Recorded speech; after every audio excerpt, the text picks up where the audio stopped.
Gelombang PHK yang terjadi belakangan ini smart listeners, di mana kita tahu sangat-sangat berpengaruh terhadap industri, apalagi keadaan yang ada di dalam negeri. Dan inilah yang membuat kita sebagai karyawan, sebagai pekerja harus stand out dan harus punya skill yang membuat perusahaan tidak bisa lagi punya pilihan untuk menolak kita. Namun, bagaimanakah untuk menciptakan tersebut dan apa hubungannya nanti dengan happiness di dalam kehidupan kita? Selamat pagi smart listeners, bagaimana aktivitas Anda di hari ini? Kembali lagi di hari Jumat ya. Nasya Rustama hadir untuk menemani Anda kembali di kesempatan kali ini. Dan kita akan berbincang tentu saja bersama dengan motivator nasional Leadership and Happiness, Pak Arfan Pradiansyah. Selamat pagi Pak Arfan.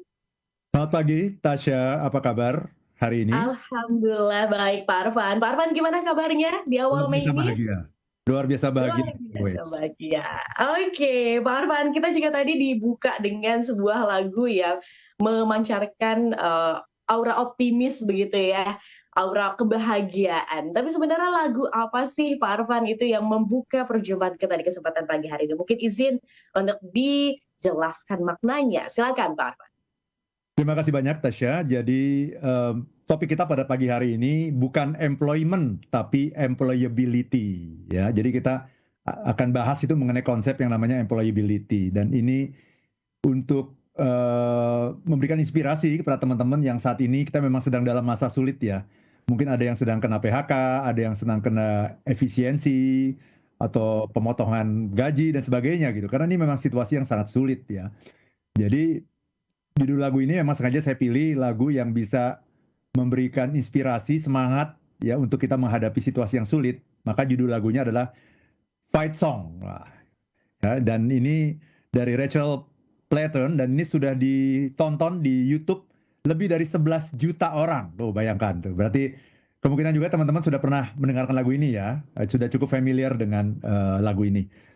Jadi coba kita lihat ya apa yang ingin disampaikan oleh Rachel Platten dalam lagu ini. Ya, lagu ini sebuah pengingat bahwa kita harus terus berjuang, tidak menyerah walaupun kita sedang menghadapi situasi yang sulit. Like a small boat on the ocean, sending big waves into motion. Seperti sampan kecil di tengah samudra, ombak besar menerjang terombang-ambing. Like how a single word can make a heart open. I might only have one match, but I can make an explosion. Sebagaimana halnya satu kata bisa membuat hati terbuka, mungkin aku hanya punya satu korek api, tapi aku akan bisa membuat ledakan. Wah, bayangkan itu, ya. Jadi jangan menganggap remeh hal-hal yang kecil, ya. Hanya satu kata itu, ketika kita mengatakan sesuatu yang bagus mengenai kita, sesuatu yang memberikan penguatan, itu nanti akan menjadi kenyataan gitu. Tapi kalau belum apa-apa, udah wah hancurlah aku dan sebagainya, itu nanti bisa berantakan juga kehidupan kita, ya.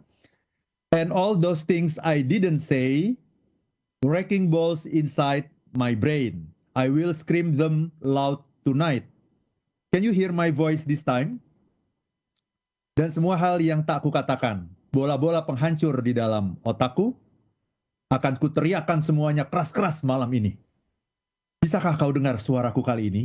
Ya, this is my fight song. Take back my life song. Proof I'm alright song. My power turn on. Starting right now, I'll be strong. I play my fight song. Ya, jadi ini adalah lagu perlawananku. Lagu yang akan mengembalikan hidupku. Lagu yang merupakan pembuktian bahwa aku baik-baik saja. Kekuatanku bangkit. Mulai saat ini aku akan kumainkan lagu perlawananku. And I don't care. I don't really care if nobody else believe. Aku nggak peduli kalau ada orang lain yang nggak percaya. Because I've still got a lot of fight left in me. Karena masih banyak sekali perlawanan di dalam diriku.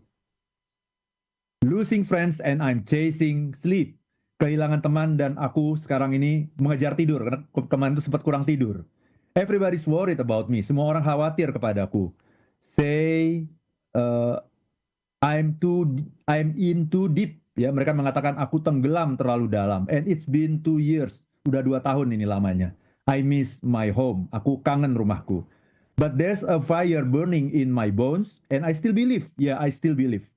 tapi ada bara yang menyala di tulang-tulangku dan aku masih percaya. Ya, aku masih percaya. Ya. And all those things I didn't say, wrecking balls inside my brain, I will scream them loud tonight. Can you hear my voice this time? Dan semua hal yang tak aku katakan, bola-bola penghancur di dalam otakku, akan kuteriakan semuanya keras-keras malam ini. Bisakah kau dengar suaraku kali ini? Nah, this is my fight song, Take Back My Life song, Proof I'm Alright song, My Power's Turn On, starting right now I'll be strong. Ya, jadi ini adalah lagu perlawananku, lagu yang akan mengembalikan hidupku, lagu pembuktian bahwa aku baik-baik saja. And I don't really care if nobody else believes. Saya nggak peduli kalau ada orang lain yang tidak percaya. Cause I've still got a lot of fight left in me. Karena aku masih punya banyak sekali perlawanan di dalam diriku. Itu dia. Powerful banget ya dari liriknya Pak Arfan, di mana kita nggak berhenti gitu ya untuk berjuang. Plus juga sama kalau misalnya di align-kan dengan mungkin konteks PHK yang mungkin sekarang terjadi sekarang ini, ya itu bukan sebuah hal yang bisa dibilang berhenti begitu ya, akhir dari segalanya begitu ya Pak Arfan ya. Karena masih ada episode-episode kehidupan lainnya yang mungkin harus dihadapi oleh smart listeners. Kita akan bahas bukan employment tapi employability di dalam topik ini, tapi izin kita jeda dulu sejenak ya Pak Arfan. Yap. Dan smart listeners, kami undang Anda untuk bergabung di 0812 11 12 959 atau boleh move langsung ke live chat YouTube channel kami. Anda bisa juga berkomentar di sana, bertanya seputar topik yang kami bahas di kesempatan pagi hari ini. Tasya Rustama masih bersama dengan Pak Arfan Pradiansyah. Kami akan kembali untuk Anda masih dalam program Smart Happiness. Smart listeners, bukan employment tapi employability. Ini menjadi topik kami di kesempatan pagi hari ini dan masih akan kami bahas. Dan Tasya mengundang Anda smart listeners di 0812 11 12 959. Silahkan bergabung, berkomentar, bertanya seputar topik ini, atau untuk Anda juga yang mau mungkin bercerita begitu ya tentang pengalaman Anda, tentang bagaimana sih hingga akhirnya Anda bisa mencapai posisi yang mungkin sekarang sedang Anda geluti begitu ya smart listeners. Namun sebelum nanti akan saya bahas dan saya akan bacakan untuk Anda dan akan saya sampaikan kepada Pak Arfan di akhir sesi ya. Jadi pastikan Anda bergabung. Oke, masih bersama dengan motivator nasional Leadership and Happiness Pak Arfan Pradiansyah. Pak, kita mau menyamakan persepsi dulu nih tentang sebenarnya employability itu seperti apa. Kita udah tahu ya bahwa employment itu kan kayak employee itu kan karyawan gitu, tapi employability di mana yang punya kemampuan bekerja itu sebenarnya konteksnya seperti apa sih? Silakan Pak Arfan. Terima kasih banyak Tasya. Mudah-mudahan talkshow kita ini banyak didengar oleh teman-teman yang sedang deg-degan gitu ya. Aduh, ini situasi tidak menentu ya. Employment itu artinya tuh dipekerjakan. Employment. Dipekerjakan. Jadi untuk bisa mencapai yang namanya employment itu ya kita harus bekerja di sebuah kantor, sebuah perusahaan gitu ya.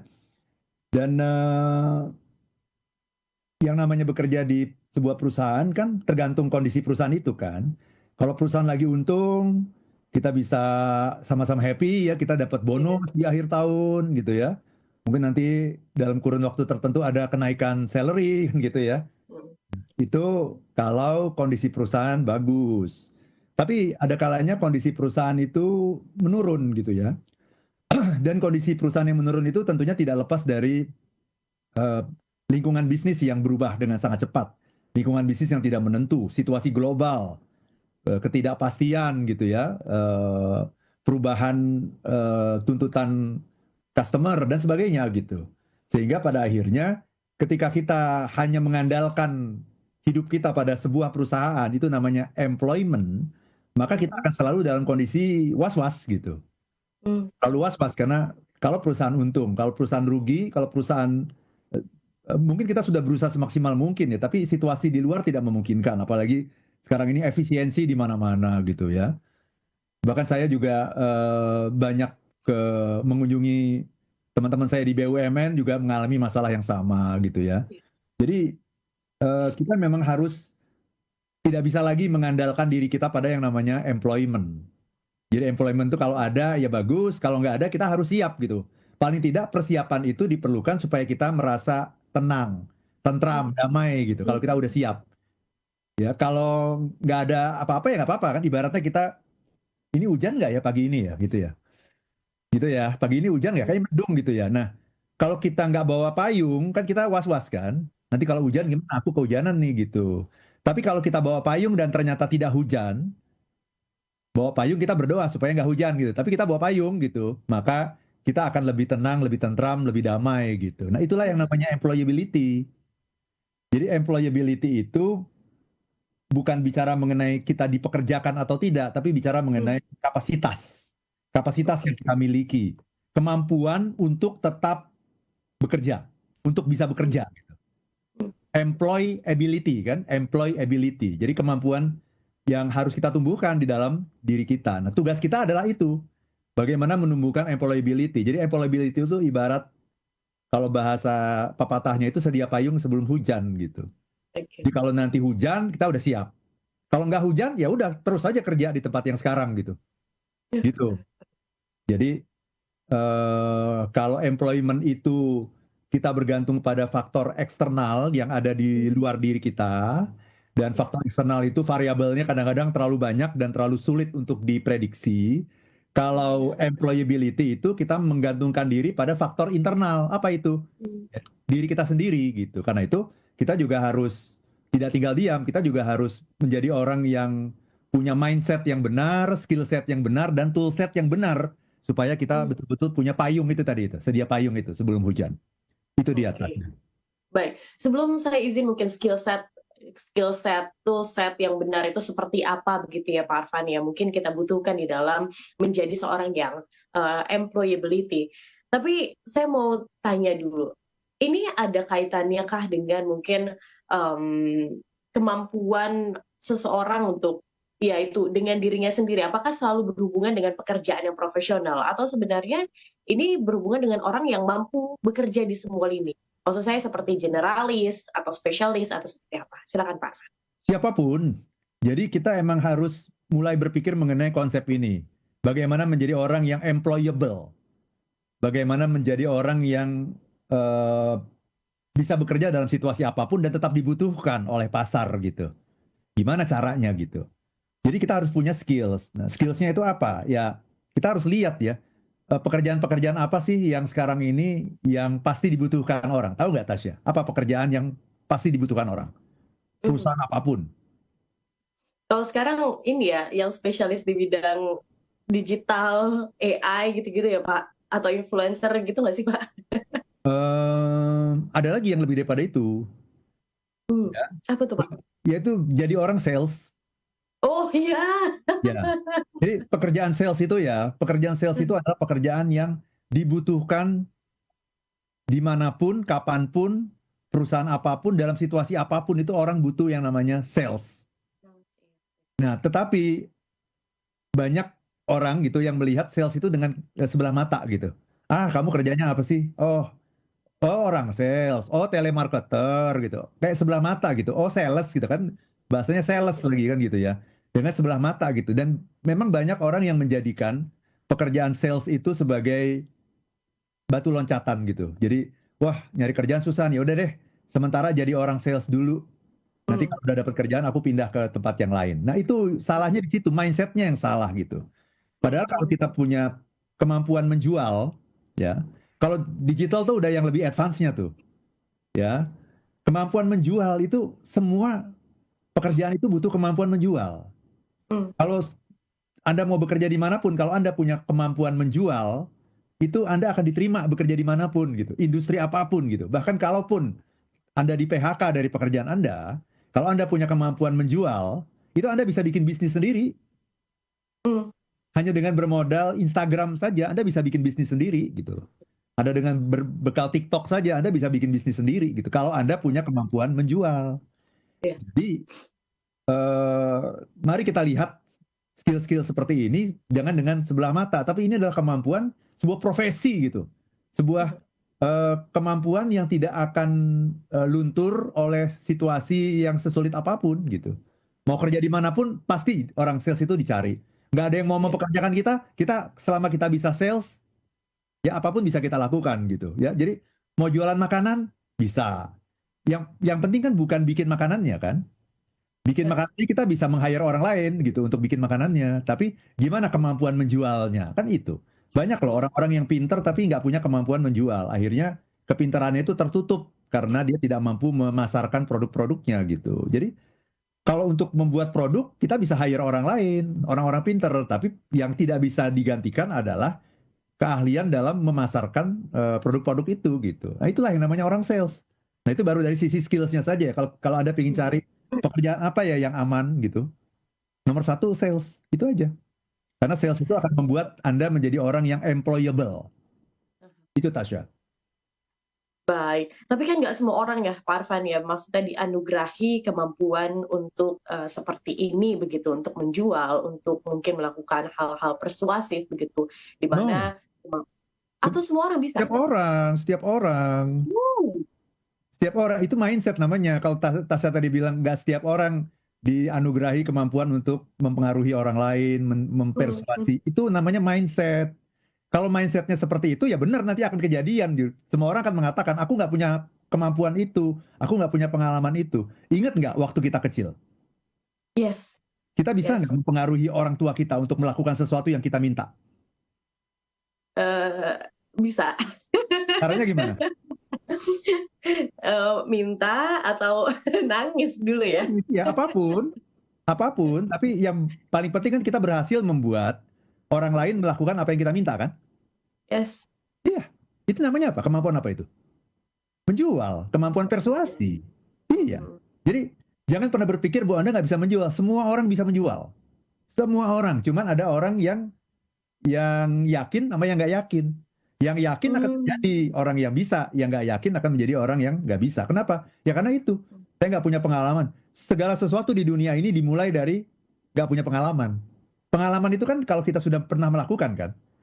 Ya, Saya nggak punya pengalaman, oke pertanyaannya. Saya nggak punya pengalaman, oke. Supaya punya pengalaman gimana caranya? lakukan. Iya, dengan melakukan punya pengalaman. Selesai itu sudah terjawab itu. Saya nggak punya pengalaman, oke. Coba lakukan sekarang. Kamu punya pengalaman, selesai. Jadi besok-besok udah nggak bisa bilang nggak punya pengalaman kan? Ya.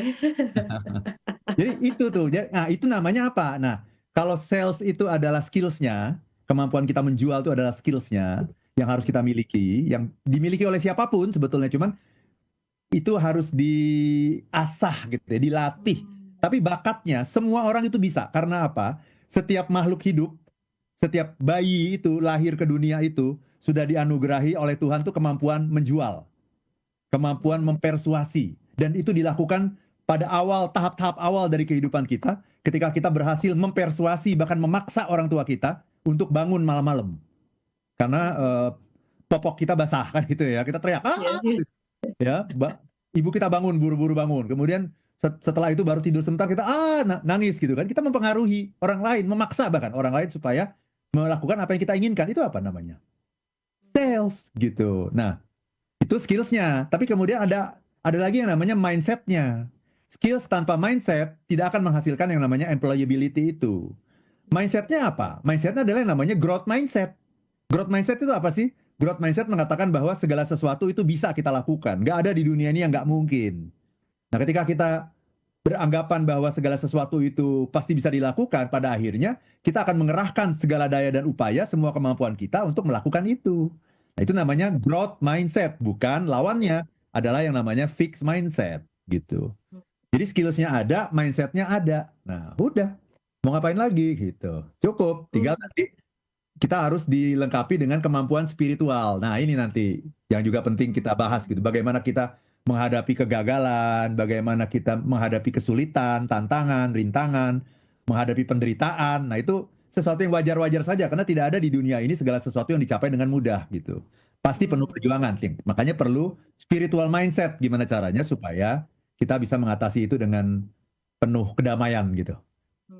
Itu tadi. Oke, baik Pak Arfan. Sebelum kita jeda begitu ya, apakah hanya satu jalan ini saja? Tadi kan Pak Arfan bahas di lini penjualan atau sales begitu ya. Ya. Apakah hanya lini ini saja? Karena mungkin ada beberapa orang yang merasa bahwa iya mungkin dia bisa gitu, mungkin ada bakat, tapi kayaknya nggak cocok. Dan ketika menjalani merasa nggak nyaman, merasa kayaknya ini bukan sesuatu yang bisa dilakukan, tapi untuk dilakukan tuh butuh effort yang lebih begitu kan ya. Nah, Apakah hanya itu jalan satu-satunya Parvan atau sebenarnya banyak nih hal-hal lain yang mungkin bisa dilakukan oleh teman-teman yang mungkin sekarang mau bisa lebih punya kemampuan untuk employability begitu ya, agar bisa relevan di semua bidang pekerjaan dan juga perusahaan. Izin untuk dijawab di sesi selanjutnya. Yap. Tetap bersama kami Smart Listeners dalam program Smart Happiness. Kami akan kembali untuk Anda setelah satu commercial break berikut ini.